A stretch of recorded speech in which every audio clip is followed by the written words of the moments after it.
Sino po siya, Tatang? Siya ang taong nagpatahimik sa magulong mundo ko. Mahal niyo siya. Hindi lang mahal.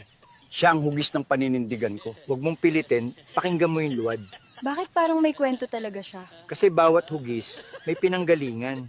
Parang tayo rin. Madaming galit sa taong ito dahil sa kanyang galing. Oo, kahit AI lang to, tiyak may mag-report naman. Truth hurts, ika nga. Isa to sa hinahangaan ko na tao. Ako din kasi may paninindigan at may isang salita. Kaya mahal to ng mga tao. Kaya nasasaktan talaga ako sa sinapit niya ngayon. Karmang bahala sa kanila. Doble ang balik. Kahit AI lang to, sana masaya siya. Pero yung mga basher, galit at baka report pa. Anong himala ito?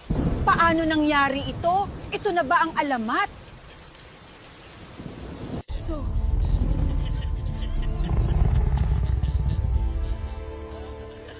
ikaw ba? Ang rebultong ito, gawa sa Coca-Cola. Pero, simbolo ng tibay at pagbabago. Tinatawag siyang legend ng karamihan. Baka magalit naman kayo, AI lang to. Pwede ba sa akin na lang to?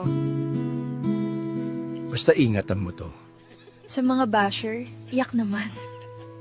Lolo, ikaw gumawa nito? Oo ha, galing puso. Ang galing mo, Lo. Alam nyo ba na itong taong ito ay napakaraming natulungan? Kaya marami ang bilib sa kanya. Kahit tapos na ang termino, hindi pa rin nakakalimutan ng masa. Yan ang tatak Dow 30.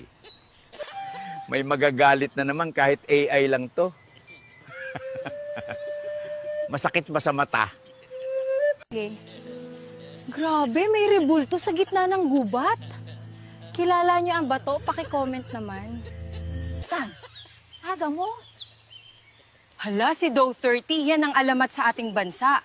Ganun ba? AI lang naman to. Sa gitna ng unos at dilim, nandyan ka, aming tanglaw.